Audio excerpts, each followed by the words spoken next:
Hi, everybody. My name is Jason. I'm Caden. I'm Jaden. And we are the Yahuwah and the Torah channel, and we thank you guys very, very much for hanging out with us. It has been a while, and we are going to try to get on track, but there are absolutely no promises. It is one of those days.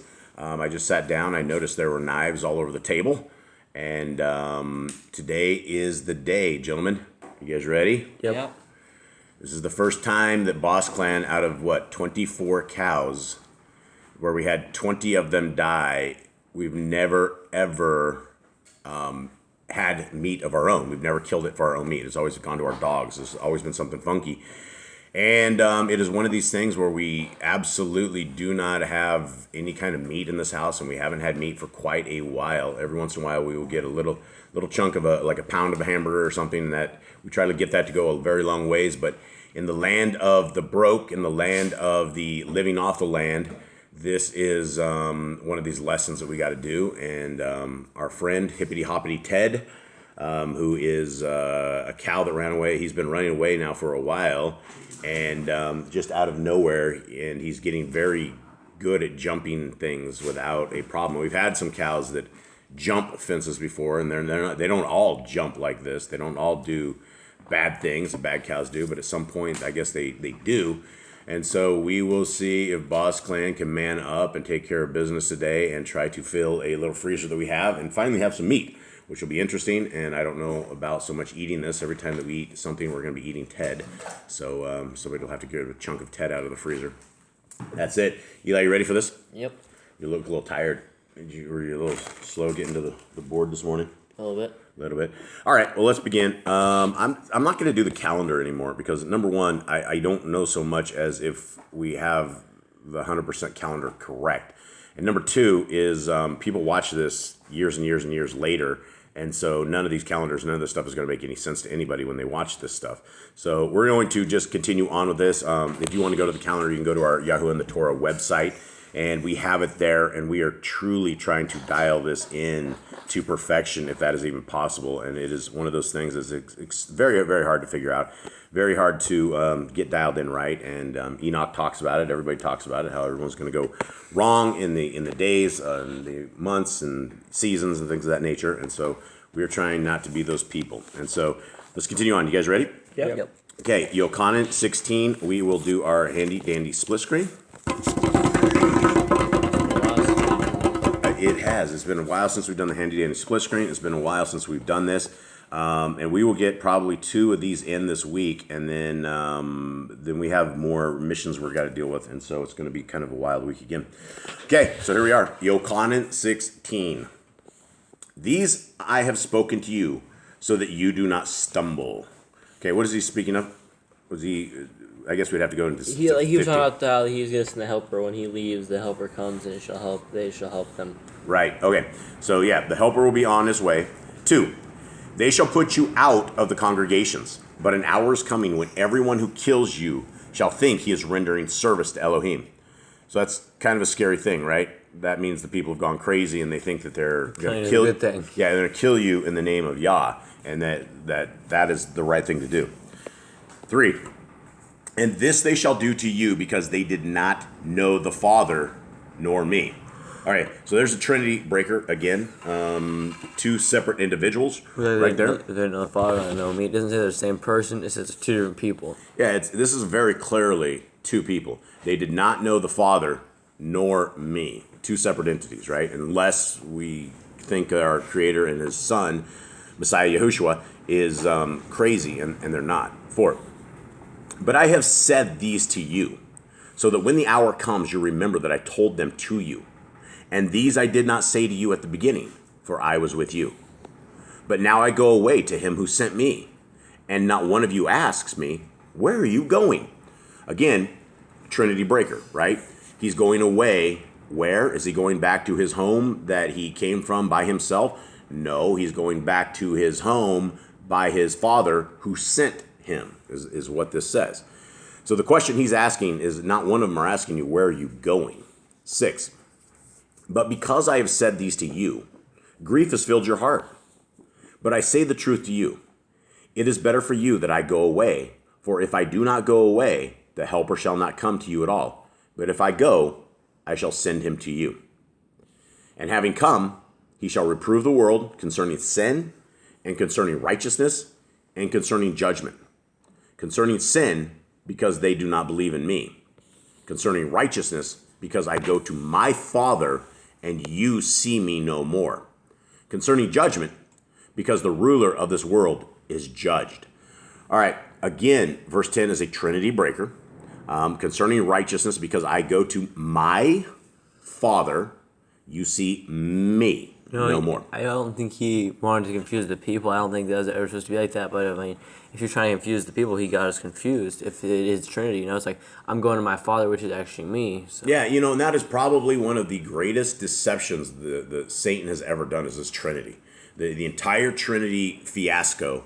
And, I was looking around on YouTube yesterday after Shabbat, and everybody, it's all the Christians, everything is about the Trinity. It's the Father, the Son, and the Holy Spirit. And, they literally will pray to Messiah Yahushua. And, there's nothing in Scripture saying that we should even be praying to Messiah Yahushua at all. And, our Creator is a jealous Elohim. And if we are cheating on him and praying to another entity that is not him, he's going to be jealous. That's not what he's after. Okay, 12. I still have much to say to you, but you are not able to bear them now. But when he comes, the Ruach of the truth, he shall guide you into all the truth. For he shall not speak from himself, but whatever he hears, he shall speak, and he shall announce to you what is to come.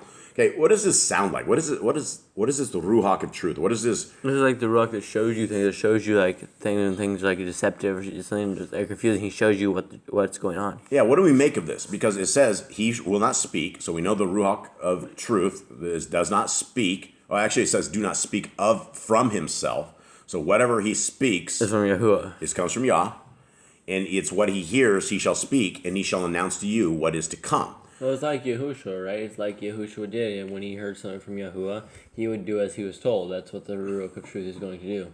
What do you think this sounds like? Have you guys ever heard the Ruach of Truth? Have you verbally ever heard anything? Do you guys know? I don't think I've ever heard a spirit talk to me, but maybe gave me stuff and I didn't know. Do you guys ever get those thoughts or those things you just don't know where it came from, or something like, the one time when we had the cows lost, Jubs, you had a dream that the day before or something that the cows were way back in the thing, and it was simply because of that dream that we actually went and looked in a place that we wouldn't have looked for probably a long time. Do you think that was Yah telling you, or is that the Ruach HaKodesh, or how would we know? What would we look for? How do we know the Ruach is around us or with us, or that we have this power that Messiah Yahushua says will come to us? How do we know this is here? By what the actions it does. Like if good actions are good things, and miraculous good things, then we know that the Ruach is with us. Yeah, I mean, Cade, what do you expect to hear from the Ruach? Do you expect to hear voices, or do you expect to hear? I think discernment, understanding. I think that's what we would get from the Spirit of Truth. Like understand things, like discern things that we wouldn't usually wouldn't click on our heads. Would click on our heads differently, and would understand. Yeah, and I would have to say that as we are investigating the criminal enterprise known as the Hallelujah Scriptures, that we have been given not just physical proof, but we have been given a special kind of discernment that we were able to see stuff that nobody else was able to see at the beginning.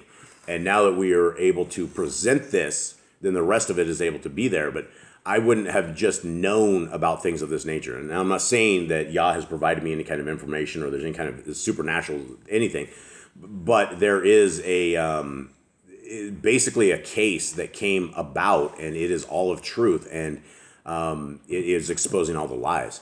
Okay, 14. He shall esteem me, for he shall take of what is mine and announce it to you. Who's he talking about? He's talking about Yahuwah. He's going to take of him. Well, this is actually talking about the Spirit of Truth, but it would be the Spirit of Truth is a piece of Yah, right? I mean, everything is a piece of Yah, and so he's saying the Ruach of Truth will esteem him. For he shall take of what is mine and announce it to you. What is his? What is he announcing to them? The truth.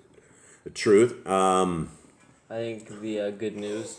The good news, the Besorah, right? The Messiah came, and that is who our Messiah is. I don't have a lot of answers for this. A lot of this is we're just discussing. 15. All that the Father has is mine. That is why I said that he takes from what is mine and announces it to you. Okay? So again, Trinity breaker, right? Father is what he has is mine. It's not the same people. It would have been mine already. Right, yeah. He would have to say, all that I have is mine, right? And instead of all that the Father has, there'd be no reason to sneak a second entity in there and confuse everybody. 16. A little while, and you do not see me. And again a little while, and you shall see me, because I am going to the Father. Okay, again, Trinity breaker. I think he'd say if he was all one, he's like, I'm going back home now. I'm going home. I'm gonna go rain. This place sucks. They're trying to kill me. 17. Therefore, some of his Talmudians said to one another, what is this that he says to us? A little while, and you shall do not see me, and again a little while, and you shall see me, and because I am going to the Father? So they said, what is that he says? What is this that he says? A little while. We do not know what he's saying. Therefore, Yahushua therefore knew that they were wanting to ask him, and he said to them, are you asking one another about what I said? A little while, and you do not see me, and again a little while, and you shall see me? Truly, truly, I say to you that you shall weep and lament, but the world shall rejoice, and you shall be grieved, but your grief shall become joy.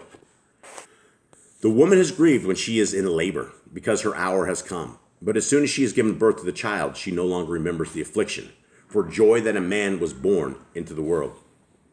And you, therefore, have grief now, but I shall see you again, and your heart shall rejoice, and no one takes your joy away from you. And in that day you shall ask me not. Truly, truly, I say to you, whatever you ask the Father in my name, he shall give it to you. Okay, so this is a big thing, right? This is why we wrap our prayers up in the name of Yahushua. We're supposed to, he's like, we're asking things in the name of Messiah Yahushua to the Father. And so it's very important that we are addressing in our prayers. It doesn't say to pray to Messiah Yahushua. It says to pray to Yahuwah only, but wrap the prayers up in the name of Yahushua. Okay, 24. Until now you have asked not in my name. Ask and you shall receive, in order that your joy might be complete. These I have spoken to you in figures of speech, but an hour is coming when I shall no longer speak to you in figures of speech, but I shall declare the Father plainly to you. Okay, did he just say he's the Father? No, he said he'll declare him. He'll explain it to him.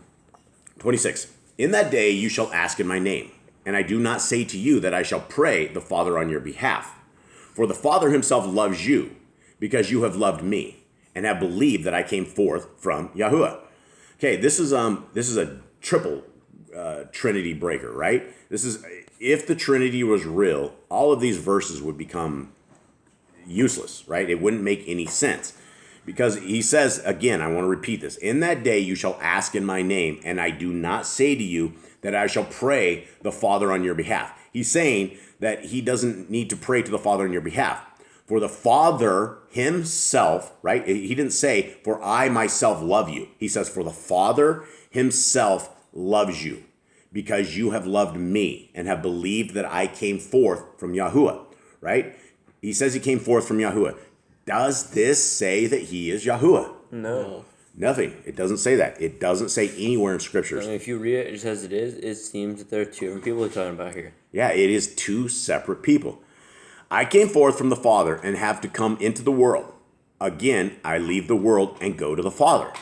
You know, the people that believe the Trinity, I don't know if they have ever truly read scriptures, right? If you read these slowly, and we read this, you can't come to any other conclusion. He says, I came forth from the Father and have come into the world. And then he says, I am leaving the world and going to the Father. These are two separate people. 29. His Talmudians said to him, see, now you are speaking plainly and not using figure of speech. And they're all relieved, right? They finally understand what Messiah says. He didn't have to. They're not confused no more. You're finally talking to us normally. Messiah, we don't lack understanding anymore. Can you please keep it straight? Okay, 30. Now we know that you know all and have no need that anyone should question you. By this we believe that you came forth from Yahuwah. Where did you come forth from, Caden? I came forth from my parents. Yes, you came forth from Papa. And so that doesn't make you Papa, as much as you would like to be Papa with this. No, you don't want to be Papa? That's probably not a good idea. Yeah, it's probably best to stay, Cade. Okay, 31. Yahushua answered them, do you now believe? See, an hour is coming and has come that you are scattered, each to his own, and leave me alone. Yet I am not alone, because the Father is with me. Now, if he was the I Father, was about to he put. would just take out with. I know the Father that is me. That's what I was going to say. I was going to say, yet I am not alone, because the Father is me. And then I'm like, I'd probably be struck down dead. I'd be dead before Ted the jumping cow. So that it clearly does not, there's nothing. Where do we pull out the Trinity, right? When you look at the origins of the Trinity, it is all satanic Catholicism. It is all out of the Creed of Nicaea. It is all the Catholics, the dirty Catholics that did all this. And I'm not saying the people that are Catholics are dirty, but the entire religion is satanic. Every man-made religion out there is satanic. So if you think I'm just sitting here bashing the Catholics, look, Mormons are satanic. Baptists are satanic. Presbyterians are satanic. Jehovah's Witnesses are super satanic. Seventh-day Adventists are super satanic. They're all satanic. And I know that probably just offended a lot of people. But listen, if you are not walking with our Creator, by default, you are walking with Satan. So that makes it satanic. You may be worshiping our Creator in a 501c3 church on a wrong day, and you may be celebrating Easter and Christmas and all of this stuff, right?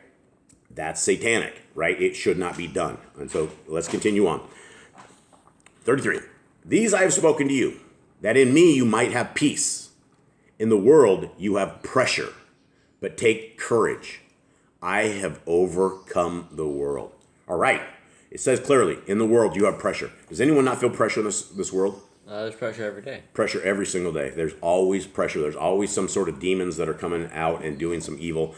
You don't make it through a day. I don't make it through a day asking our Creator at 3 o'clock in the morning when I get up for protection for this house, for protection for everything. Please don't let the darkness take us. Please give us another day to walk with you. And at night, I pray thank you for allowing us to walk safely throughout this day, because the good and evil could come at the hands of our Creator allowing that to happen to us. And none of us are beyond testing.